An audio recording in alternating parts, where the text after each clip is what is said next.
Yo, what is going on, my beautiful brothers and sisters, fellow radiators of love? My name is Jamal Pope, aka J Phoenix, and this is going to be your horoscope for the full moon in Taurus. In fact, at the time of me making it, it's pretty much exact. It's right on. It's like 30.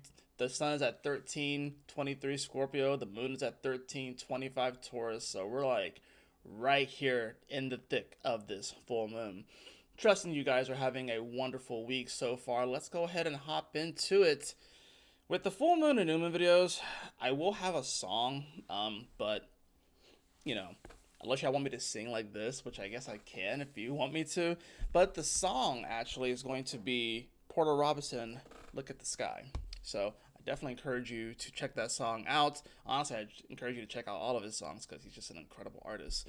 But it's interesting too because there was another song that kind of came to mind as well, by the Foo Fighters. But this was the one that just kind of spoke to me a little bit more. And it's an interesting song because even if you just look at the chorus, it's look at the sky, I'm still here. I'll be alive next year.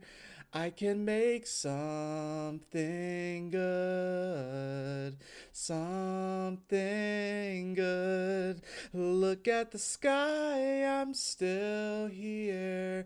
I'll be alive next year. I can make something good, something good. It's a great song. It's a very healing song, and I think it's definitely applicable, not even necessarily for just this transit alone, but just in general where we are right now. It's one of the songs that I go to if I'm feeling a little bit anxious and worried about the future.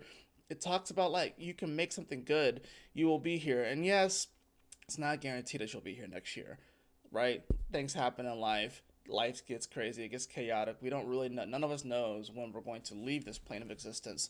But if you focus on making good things, if you focus on that positivity, if you focus on what you can do despite your past, despite what's happened to you before, the troubles, your scarrings, your traumas, despite all those sort of things, it's about taking those things and what can you make of it?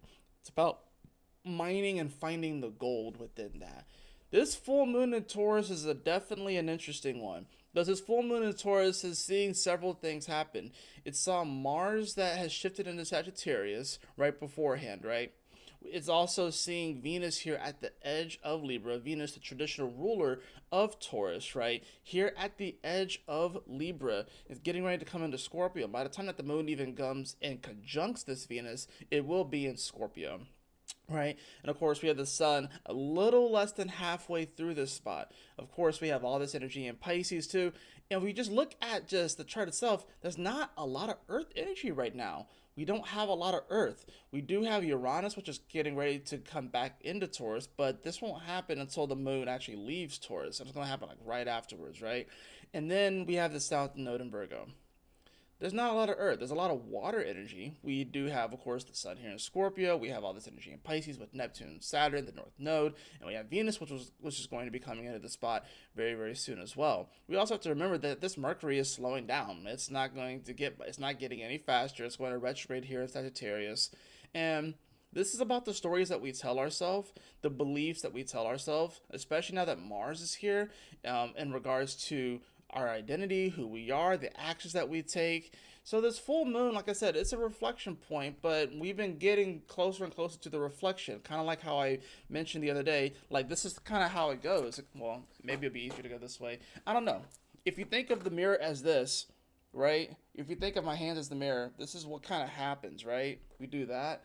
I know it's not the best representation, but if you watch my previous video, one of my previous videos, I kind of talk about that, how as we come more into view, we can kind of see things, and then we fade out of view until we come back into view again, right?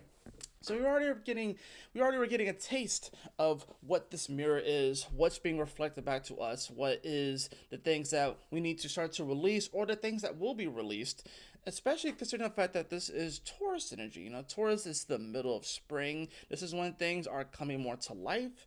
This is when you're seeing those first flowers, when you're seeing the first fruits. But whenever you get the release here too, remember the moon does exalt here in Taurus. It's interesting too because it's talking about, the things that, you know, the, I guess you could say the bad fruit or the rotten fruit or the overripe fruit. So there are things that are probably overripe that are no longer suitable for consumption, whether that's actual like physical consumption, metaphorical, spiritual, mental. These are the things that we're going to have to release, especially with that Sun of Scorpio. This is talking about all those icy walls and all of those barriers that we kind of build up that disallow us from seeing our true worth, our value, what we can produce, what we can make. That's what Taurus is about producing, making, building things, right?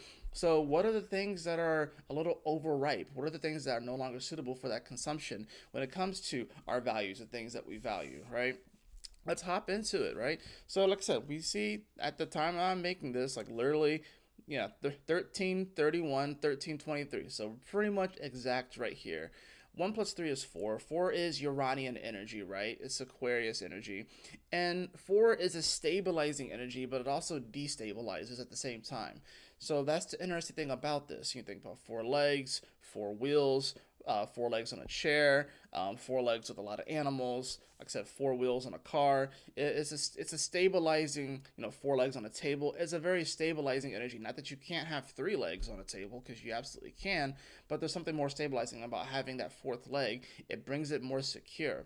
So these are going to be things that we are releasing that we thought were more secure, but have actually become, um, you could say, radioactive. These things have become more destabilizing than actual stabilizing, or we are just refusing to maybe fix some of the issues. Maybe one of the legs is kind of janky, right? You ever go to a restaurant and you're at the table and it's like kind of shifting whatever, and then you have to put like a napkin underneath one of the legs to kind of stabilize it. That's kind of what we're doing. But this is the thing, we can't keep putting the proverbial napkin under the table to stabilize it. We need to actually fix the thing itself. This is finally ripping the band-aid off of things that are no longer actually stable. This is also a good time to maybe even clear some things out, just in general. Just clear some of the clutter out as well. Clear some of the things that we may have been hoarding onto, because Taurus is a bit of a hoarder, right? Tauruses, y'all can hoard shit, or Taurus energy likes to hoard onto things, not just whether it's physical possessions, whether it's money. So there's a clearing out of all this stuff. We have been putting the proverbial napkin or the coaster underneath this table, if you will, to keep it from wobbling, instead of actually fixing the table itself, or even buying a whole new table. So that's what this full moon is really speaking to, right? Like I said, we now have Mars that has moved into Sagittarius. And yes, Mars is in a fire sign, but it actually rather be in Scorpio, where co-rules with Pluto, the traditional ruler here. And now it's here with Mercury, and Mercury doesn't even know what to think. Remember, Mercury is in detriment in Sagittarius. I actually have this placement. Mercury and Sagittarius can definitely make for, it's a very imaginative, inquisitive mind. It definitely can like see the vastness of things, but it has trouble focusing on the details. Mercury in Sagittarius always looks at the wide swath of things. It's about Mercury in Sag sits on top of the cliff and looks out. It's like, oh, look how beautiful that is. Mercury in Gemini is the reporter that actually goes into the jungle and sees all of the little intricacies that are there, the things that Mercury and Sag just simply can't see. So it's nice to have this wide, pervasive view to kind of see everything, but it makes it a little bit more harder and difficult to actually get into the nitty gritty and kind of see what's going on the ground level, the local, right? So, and like I said, it's all about beliefs and stuff. These are the beliefs that we tell ourselves. This Mars and Sagittarius, now it's going to be like your actions are going to be intricately linked with your beliefs. It's now, instead of being disposited by Pluto and Aquarius, it's being disposited by Jupiter and Cancer. So it's definitely going to come more down to what is it that makes us feel comfortable and how can we expand upon that. But is there danger in that comfort? Because you're going to remember, Jupiter, just because it's a benefic planet, just because it's typically a positively aligned planet, doesn't necessarily mean that it's always going to give positive energy. It's simply just going to expand on whatever it is, right? So sometimes, even within our own comforts, that can be kind of a trap. Think about it. A scorpion feels comfortable in its little hole, obviously, right? It's safe, secure, it's dark, but it still has to come out to eat. And it can't just stay in the hole forever.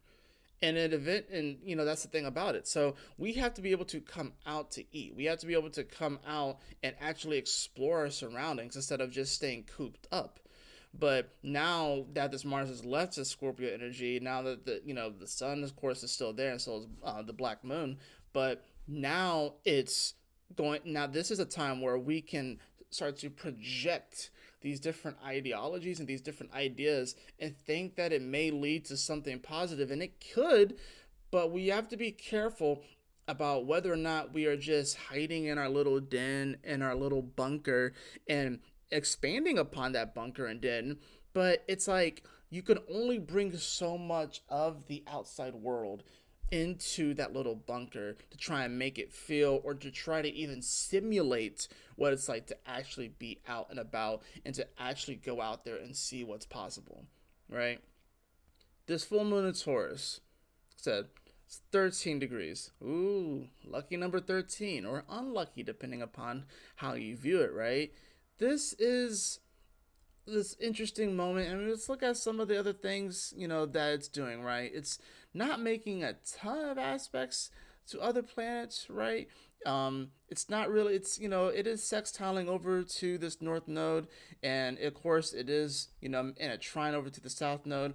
The other thing about this too is that we do have a yod forming with this full moon between Uranus, Neptune, and Venus. We do have that kind of formulating right now. It's getting stronger. It'll get stronger over the next couple of days, and it's interesting because this yod is. Let's just take a look at it, right? So let's just go to days, and then we'll see.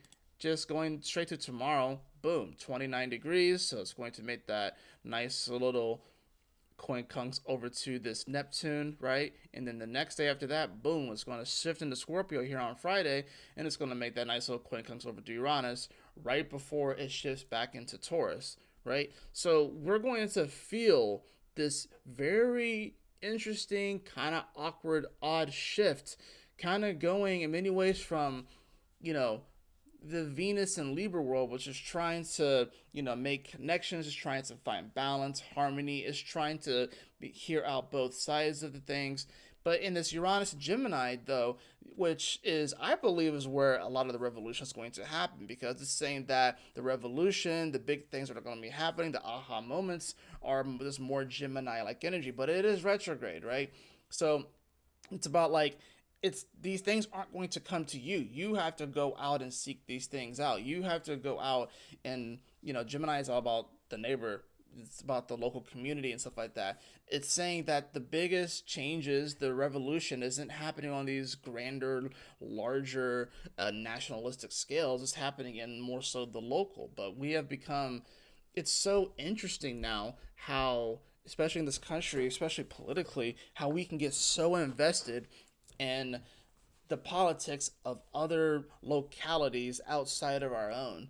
And we're like, oh, I'll just talk about it. We had all those elections yesterday, whatever like that. So Ron Mondani won New York. What the fuck ever. I don't necessarily agree with this stuff, but the great thing about this country is that it is a massive experiment, right? And that probably wouldn't have been able to happen anywhere else in the world. There's a beauty in that, in a sense, regardless if you agree with someone's politics or not. It's a beauty in that sort of thing. But never before have we been so invested in other localities the way that we are now. And I think that's in part due, of course, to the internet, right? And how we have access now to all these different things. Whereas before, it would take you a lot longer to get the information. But we used to be a lot more focused on the locality stuff. But then this Venus is going to move into Scorpio, and it's not going to like it. So we'll even look at the sheets. We'll see that Venus goes from plus 12, right? And then let's see if I can, see, there you go. It goes from plus 12 immediately to minus 2. Immediately to minus 2. So that's you're definitely going to feel that shift. Remember, Venus is the way that we like to receive things, the reception energy. In many ways, it has a lot to do with the way that we relate to other people. You go from the height of a plus 12, right? And even look at Saturn. Saturn is at plus 7 because It's in, because Venus is in Libra and Saturn exalts in Libra. Even Saturn's going to lose some power. We go from 12 plus 7 plus 4 with the moon to immediately the next day plus 4 with Jupiter, plus 1 plus 0, and then a bunch of negatives. Saturn goes to minus 5. So I think that's the tricky part about this energy, is the fact that these things that we think are going to be stabilizing and feel good are only going to really feel good for a short amount of time before reality starts to settle in. And that's the thing that we have to remember with this. So, hold on, let me remind me later. So, that's the thing that we have to remind ourselves with this, is that sometimes the solutions that we have are just a temporary thing, and it doesn't actually address and fix the issue. And this can be extrapolated to all different kinds of areas, whether it's financially, politically, or in your personal life. The things that you feel like are like these like nice little temporary fixes, they may not necessarily have the stabilizing energy that you think that they do. And that's the thing that we have to remind ourselves.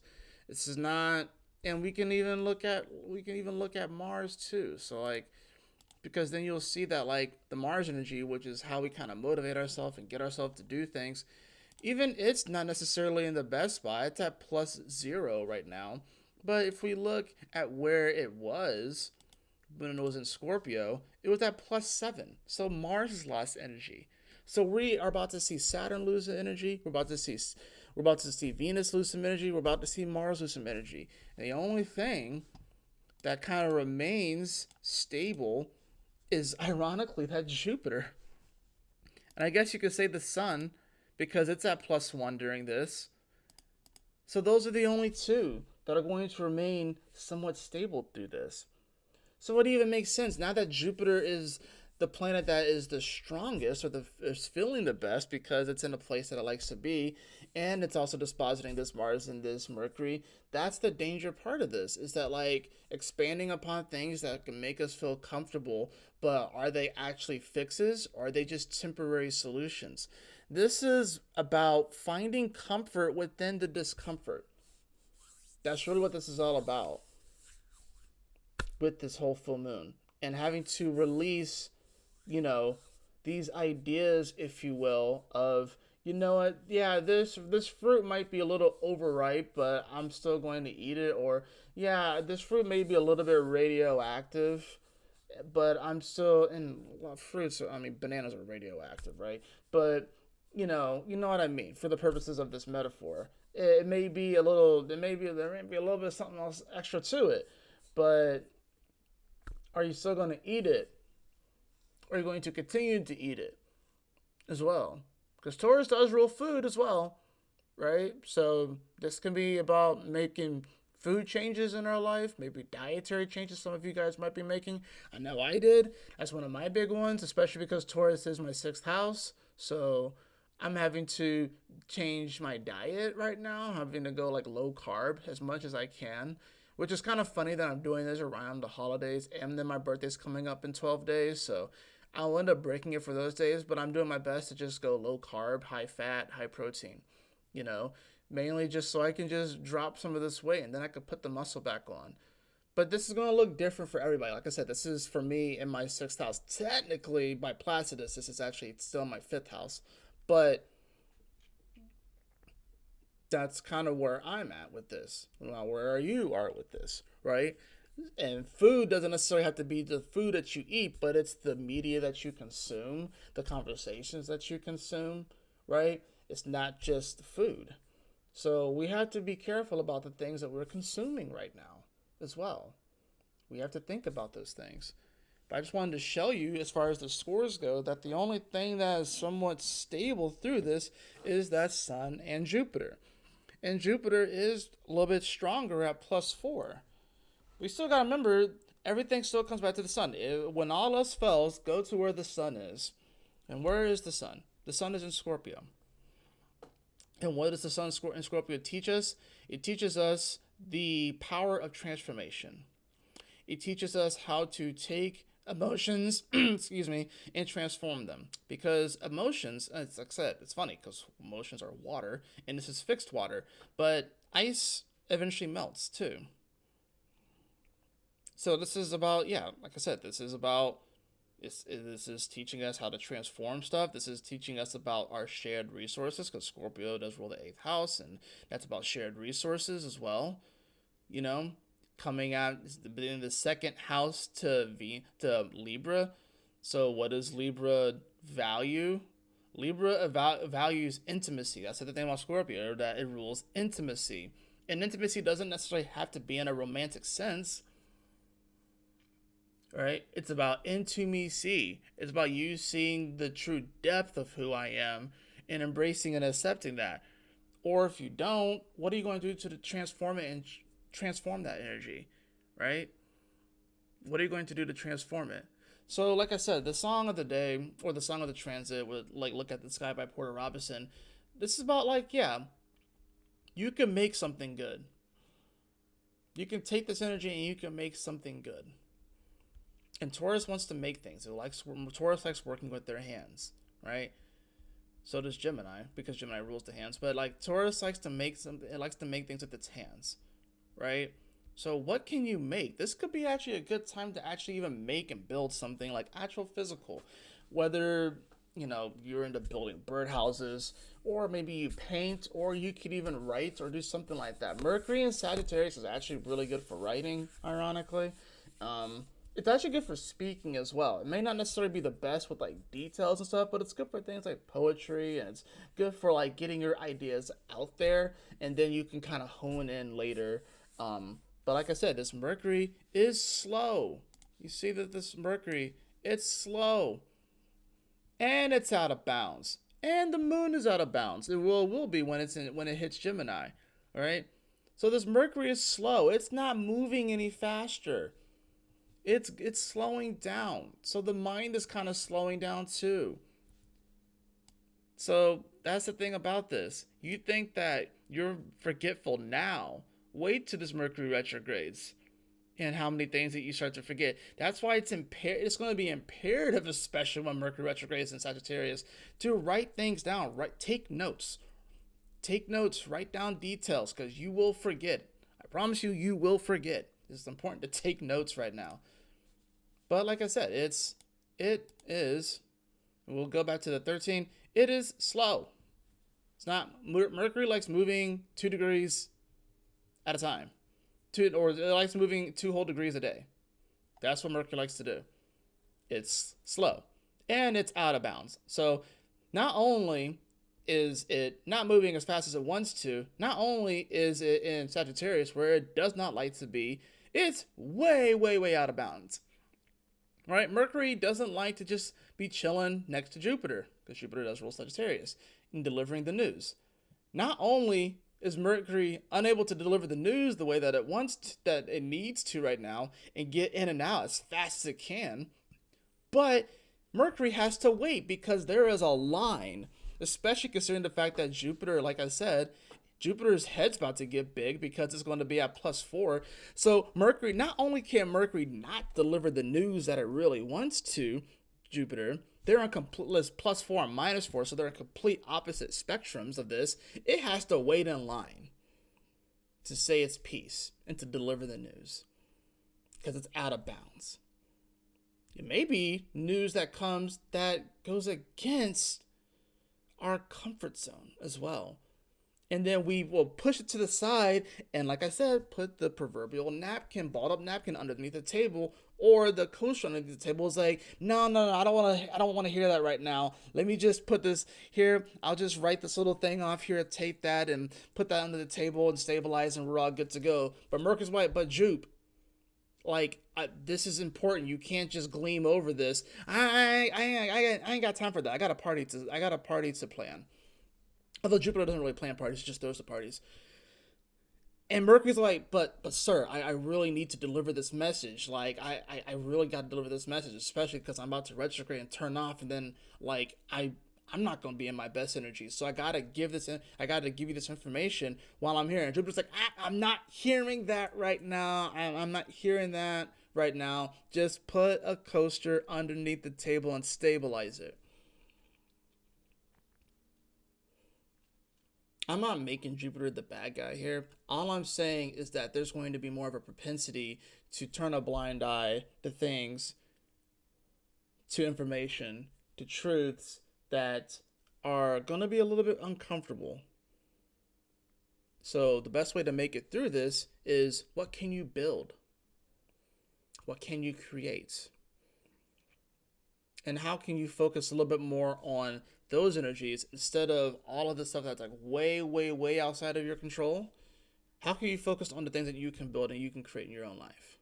That's the best way to get through a transit like this. Um,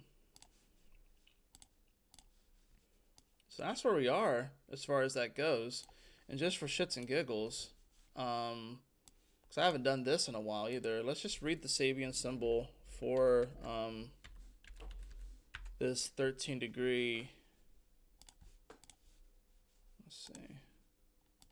Let's take it back to 13. Let's read the Sabian symbol for where this moon is at. Just for shits and giggles, right? So I haven't done this in a while. And these are like the newer Sabian symbols too. Because there's different kinds. You have like the old school ones, and then you have the new ones. So these are like kind of like the more updated new ones. So let's take a look at Taurus 13 degrees. Let's see what this says. Okay. And I'll share this with you guys too. That way you guys can see it. Oh,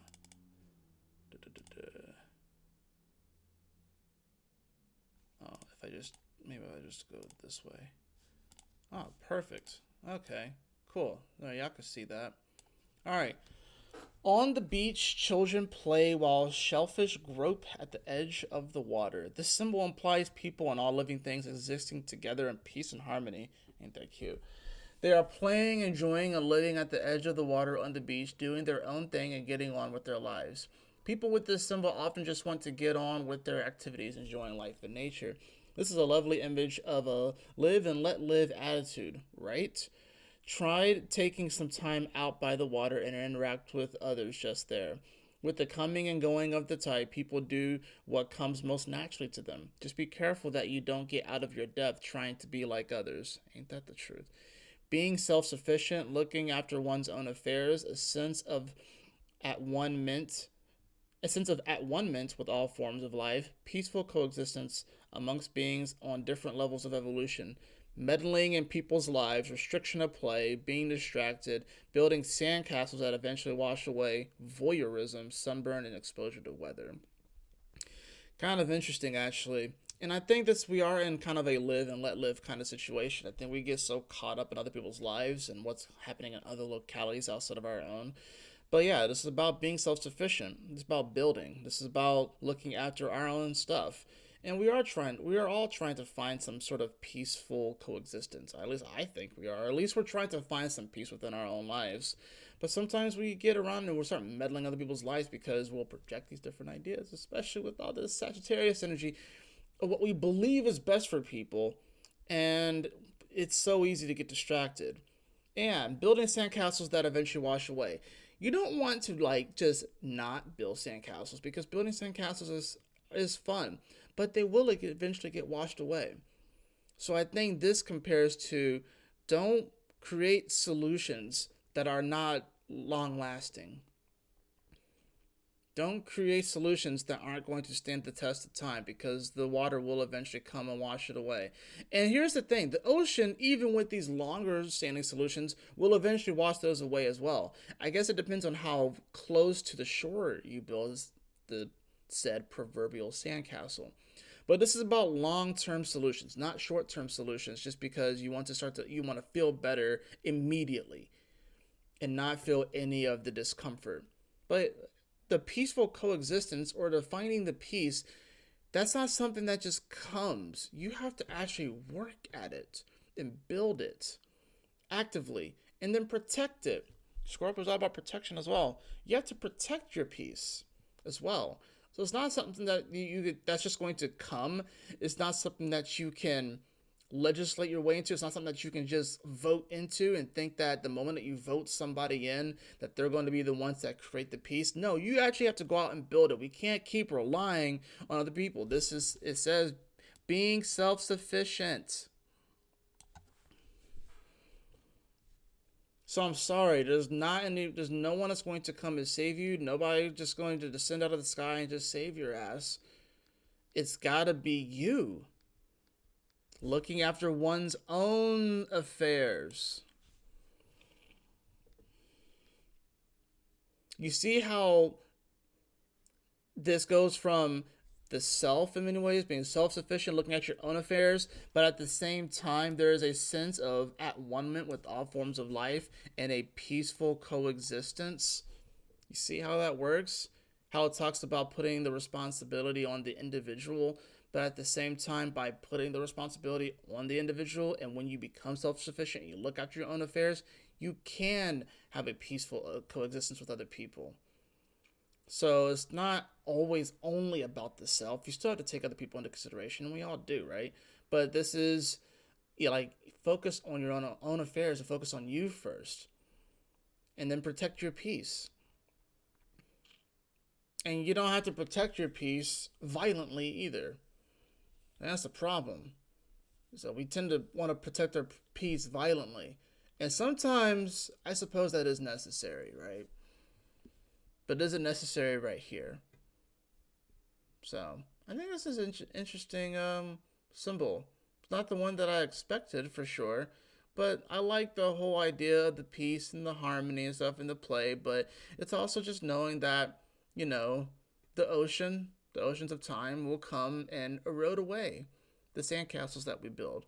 And like I said, depending upon how close to the shore we build it, it'll erode away faster. So we need to find a way to build longer lasting solutions instead of short term solutions. So, anyways, that's what I have for you guys.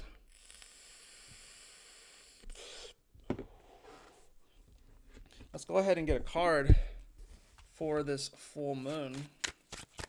See what we got.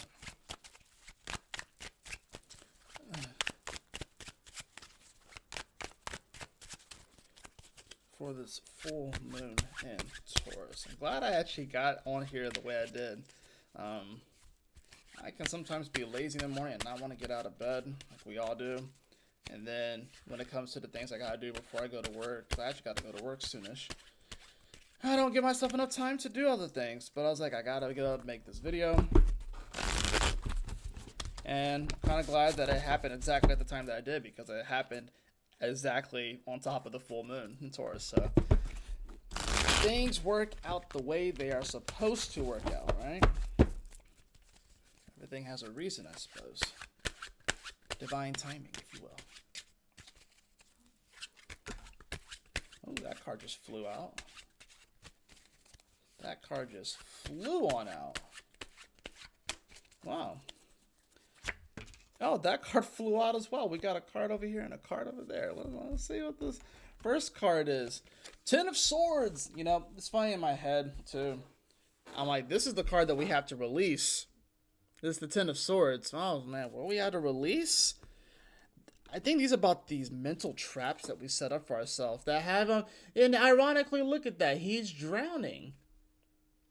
He's drowning. You don't even see him. The swords aren't even in. I mean, I wonder if the red is the blood, if you will. If I'm just kind of like looking at the card a little bit more. But he's definitely drowning. Right? Especially with all this water energy right now. It is so easy to get swept up in the current. It's so easy to just drown right now. And then because you're drowning, naturally when you're drowning, you're freaking out and stuff like that. So you're just trying to grab onto anything. You're just trying to grab onto anything right now. I think that's where we are right now. It's that, like, we feel like we're drowning and we're just trying to grab onto anything to try and help us. But what if we grab onto the wrong thing and it doesn't actually keep us afloat? Or what if we grab onto a shark or an alligator? What if we grab onto something that is actually going to be more harmful than it is good?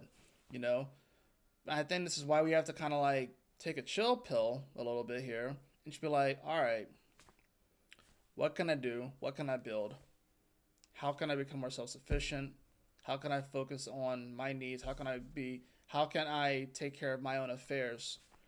So I'm not just freaking out. And there's a crabs in a bucket mentality with this kind of card, especially with the way that this particular deck depicts it, because you're going to grab onto anything, which means that you may grab on to someone next to you. You may grab onto a family member. You may grab onto a lover. You may grab on even to a pet, a friend, a colleague, and pull them down into your mental confusion and delusion and hell. I'll fucking say it. You don't want to pull people down to your mental hell right now. But this is what you have to release. This whole idea that's like, oh my God, I'm drowning. You're just going to pull people down with you. And then no one's going to find that prosperity, right? We have the Lover's card here, though, in reverse. Like I said, this isn't a bad thing. This isn't a bad thing. This is about if you really want to find that intimacy, and this could be with the person, but if you really want to find that intimacy in your life, you have to first learn how to be intimate with yourself. That's what it's talking about. You got to first learn how to be intimate with yourself. You have to actually look in the mirror and be like, all right, this is where I am right now. You ever just look at yourself in the mirror? You ever smile at yourself in the mirror? You know, that awkward feeling that starts to bubble up and you be like, ugh, I don't like, not everyone gets that, but most of us probably get that. You look at yourself in the mirror, you smile, and be like, what you smiling at? What you smiling at? Ain't nothing to smile for. Why not? Why not just smile?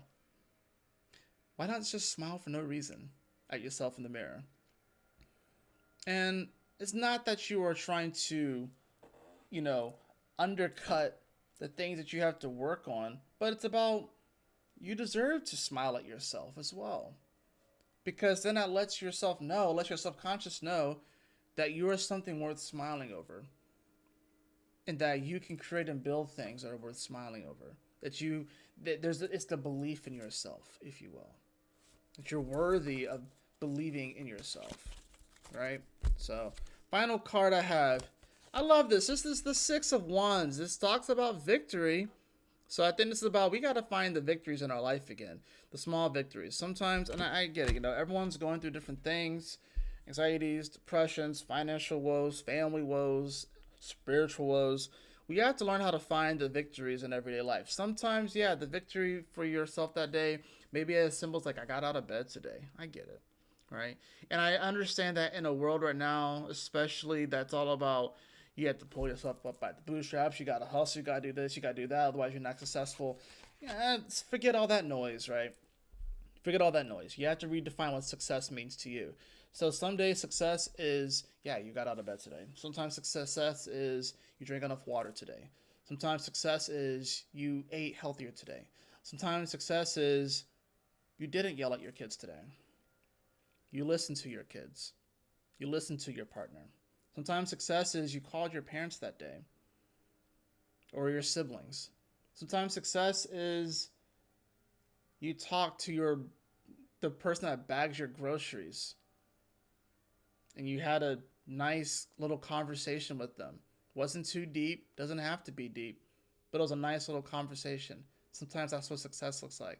Sometimes that's what victory looks like. And I think we need to start focusing more on those little victories in our life. Because when we start to focus on those little victories in our life, they build up. And it does something to us subconsciously, right? And I think that's really what this is about. So, anyways, that's what I have for you for this full moon in Taurus. I trust that this message will assist you on your journeys. Looking down at my mic to make sure that it's on so you guys can actually hear me. I've had it done before where I've made an entire video with my mic off, and that's very awkward because then I have to remake it and stuff. So, but anyways, that aside, I trust that this message will assist you on your journeys, and I will see you all for the Moon and Gemini video. Y'all take care. Stay blessed. Later. There it is. Ah! If you know, you know.